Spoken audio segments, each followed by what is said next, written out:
Bien, estamos hablando de los allanamientos de hoy, ¿no? Son 23 allanamientos, recordemos. Esto tiene que ver justamente con una causa que se investiga por lavado de activos. Nosotros estamos en línea con el doctor Luciano Bermejo, que es del staff, integrante del staff del Estudio Jurídico Legal NEA en la provincia del Chaco. Luciano, Javier Muniz lo saluda desde Ahora Noticias Chacos de 5TV. Muy buena tarde para usted. Javier, buenas tardes para toda tu audiencia. ¿Qué tal? Luciano, un placer. Luciano, la pregunta, ¿no?, de todo esto, porque hay una serie de allanamientos importantes, todos en forma paralela, y esto está relacionado con causa que se investiga en cuanto a lo que sería en principio un lavado de activos, una causa que investiga la provincia y que, bueno, la justicia federal toma las riendas ahora por tratarse una causa, un delito de niveles económicos. Entiendo que esto es así, pero ¿qué es el lavado de activos, para tener un poco más claro? Así es, Javier, así es. Tenemos, para empezar, justo cobra relevancia porque abarca dos rubros muy conocidos en nuestra ciudad y en nuestra provincia, y entiendo en la provincia de Corrientes también. Pero primero lo importante es saber que el lavado de activos es el proceso mediante el cual ya sea dinero o algún bien ingresa al mercado formal, al público, para darle una apariencia de un origen lícito. Pero la particularidad es que tanto este dinero como estos bienes son obtenidos de manera ilegal o de algún delito, ya sea narcotráfico, corrupción o contrabando. En este caso en particular, al analizarse el lavado de activos, justamente viene de como ser el gimnasio o como ser una concesionaria de autos, es determinar justamente de dónde proviene ese dinero. Esto del lavado de activos está tipificado en el Código Penal en el artículo 303, e incluso allí prevé las penas que son bastante importantes. Por eso yo creo que es la importancia del análisis de este caso. Ujú. Luciano, cuando hablamos de esto, hay participación. La investigación empieza en la provincia por parte de la policía de la provincia del Chaco, pero poco después de esto toma conocimiento de la justicia federal y activa todos los protocolos ya federales. ¿A dónde se genera este cambio de jurisdicción? ¿Hasta dónde la policía investiga y a partir de allí comienza a trabajar la justicia federal? Justamente la investigación que se hace eh, a- combina las dos fuerzas, tanto de la policía como luego de la gendarmería, al recurrir la justicia federal, por la importancia y por determinar de dónde proviene el dinero. Ujú. Esa es la gran pregunta y el que hace que se habilite la vía de la justicia federal, porque lo que va a hacer la policía es justamente llevar adelante los allanamientos, pero para determinar de dónde proviene el dinero, y cuáles fueron las maniobras que se hizo en realidad, porque eso también es lo importante, que es no solamente de dónde se recaudó el dinero, sino qué se hizo con ese dinero. Justamente ahí es donde interviene la justicia federal, porque tenemos que el lavado de activos no solamente es un concepto general, sino que tiene diferentes etapas el lavado de activos, que van desde la obtención del dinero, como venimos hablando, después el ingreso al mercado de capitales, y luego las inversiones que se hacen con ese dinero justamente para alejarlo o intentar alejarlo de su origen ilegal, que ahí es donde se determina o donde interviene la justicia federal para poder determinar. Por eso, como te digo, no solamente de dónde proviene el dinero, sino todo lo que se hizo con ese y hasta dónde llegó la utilización de esos bienes, o en este caso dinero, que es lo que se está hablando, de uso de origen ilegal. ¿Hay detenidos o personas detenidas? Entendemos que hay por lo menos 3 que fueron detenidos esta mañana. Entiendo que se seguía trabajando y probablemente haya 2 detenidos más. Digo, ¿esto también se enmarca dentro de alguna situación relacionada con la posible asociación ilícita o alguna situación parecida? Digo de la ignorancia, ¿no? Porque no sé si es compatible o si está incluido dentro de este tipo de carátulas la misma situación o se genera algún agravante por existir varias personas involucradas en el hecho. Exactamente, sí, sí, es como lo mencionaba Javi. porque el artículo 303 del Código Penal prevé que en el caso del lavado de activos hay una pena de prisión de 3 a 10 años y después una multa para las personas que intervengan en el delito del lavado de activos.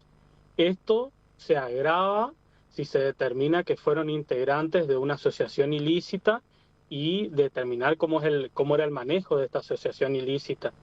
Estuve viendo a lo largo del día diferentes noticias, no solamente que las detenciones de las personas, sino el secuestro de vehículos, el secuestro de maquinaria en cuanto a los gimnasios, que todo tienen que ver pues justamente, no en cuanto a las personas, obviamente que son las que llevan adelante la asociación ilícita, pero también el secuestro de los objetos porque fueron parte y o adquiridos con este dinero que proviene o que se busca saber de dónde proviene.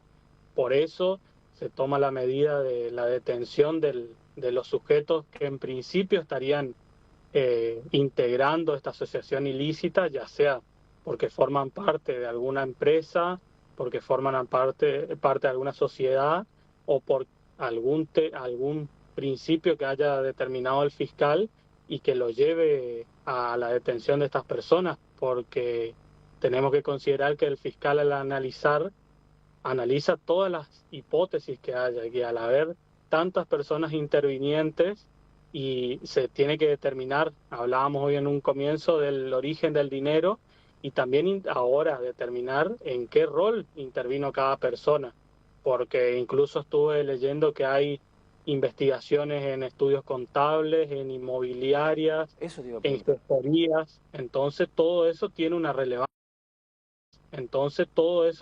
relevancia. Eso te iba a preguntar con respecto a la posibilidad de que que existan otras personas involucradas desde el punto de vista de lo que son, digo, para poder conseguir estas máquinas tuviste que hacer negocios con alguien que te consiga las máquinas. Digamos, a partir de ahí la persona que consigue las máquinas cobró por estas máquinas, hay que ver si lo que se facturó, lo que no se haya facturado, qué es lo que está. Digo, pueden haber personas externas a las empresas involucradas y que también se haga un requerimiento para poder de alguna manera avanzar en la causa, investigando a personas que están fuera de este círculo cerrado de empresa. Digamos, hablamos puntualmente de la empresa Clinis, que son las empresas esta empresa de concesionaria de automóviles, y Exen, que es que son la cadena de gimnasios. Digo, personas que estén por fuera de estas empresas que puedan ser investigadas y se las involucre en el futuro. ¿Esto puede darse también? Sí, por supuesto, porque la particularidad del lavado de activos, que es lo que se investiga con cada caso en particular, es ver en qué se utilizaba el dinero. Acá tenemos, como bien lo decías, por un lado una cadena de gimnasio y por otro lado la cadena de concesionarios de autos. En cuanto al gimnasio, el lavado de activos normalmente se investiga en la adquisición de las maquinarias, en la sobrefacturación en cuanto a membresías de miembros. Entonces todo eso lleva al fiscal a investigar. En cuanto al gimnasio, porque no solamente va a investigar a los dueños aparentes de que pueden figurar en una sociedad, sino de dónde se obtuvo esos objetos, esos bienes, hablando del gimnasio. Lo mismo para la concesionaria de autos, porque hay que ver quiénes eran los titulares de los autos, cómo se lo adquirían, cómo se los vendían, qué se hacía con el dinero, de dónde se obtenía el dinero, porque sabrás que no es para una persona normal, no es fácil adquirir un vehículo, adquirir este tipo de instrumentos que tiene un gimnasio y en la cantidad de gimnasios que integran esta red, entiendo que se llama Excel. Entonces es determinar justamente porque no fue la compra de un solo auto o de una sola máquina para el gimnasio, sino que fue una compra en volumen, que todo eso lleva al fiscal en principio a la detención de las personas directas que figuran como titulares de tanto de la agencia de auto como de los gimnasios. Eh, Pero ahora, como bien vos lo referenciabas, si en ese círculo el fiscal entiende que hay personas que intervienen y que participaron de una u otra manera en esta asociación ilícita, también le va a caber una pena, por lo menos una investigación para determinar si tuvieron una participación activa o no. Ahí estábamos viendo recién, y esto por último, porque ya tenemos que cerrar, pero estábamos viendo en imágenes el ingreso de personas civiles comunes que son llevados por la policía desde la casa al ingreso a las viviendas que están siendo allanadas o al momento de la detención de la persona a la que se busca. Esto es normal, Luciano, ¿no? Esto de que se tome algún testigo.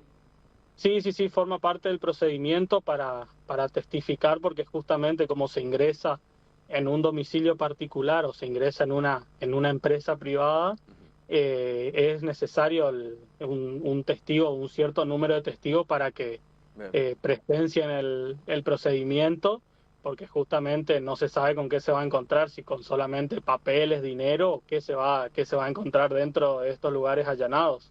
Claro.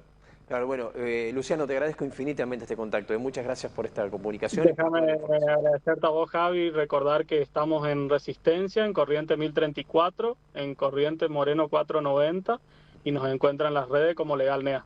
Bien, un abrazo grande de vuelta y saludos a todos. Gracias, Javi, buen fin de semana. Del estudio. Hasta luego, gracias, buen fin de. Bueno, Luciano Bermejo entonces, del equipo de Legal NEA, Servicios Jurídicos, bueno, que permanentemente están en contacto con nosotros y son una fuente de consulta también permanente. Vamos ahora a cambiar de